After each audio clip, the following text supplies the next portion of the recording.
ಕೈಲಾಸ ಕೈಯಲ್ಲಿ ನೀನು ನನ್ನ ಸಂಗ ಇದ್ದರೆ,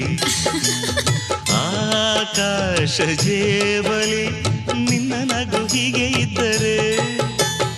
ಗೋಲ್ ಮಿಂಚು ಹೂಗಳೇ ನಿನ್ನ ಮಾತು ಕೇಳುತ್ತಿದ್ದರೆ, ನೀರೆ ಸಾಗರ ನಿನ್ನ ಭಾವ ಹೀಗೆ ಇದ್ದರೆ,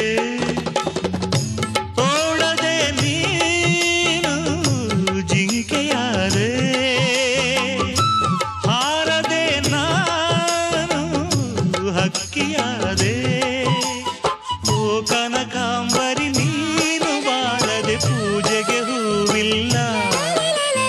ಓ ಶ್ವೇತಾಂಬರಿ ನೀನು ಬಾರದೆ ಉತ್ಸವ ಸಾಗೋಲ್ಲ. ಗೀತಾಂಜಲಿ ಹಾಲುಗೆನ್ನೆಗೆ ಬಾರೆ ಕಣ್ಣಿಗೆ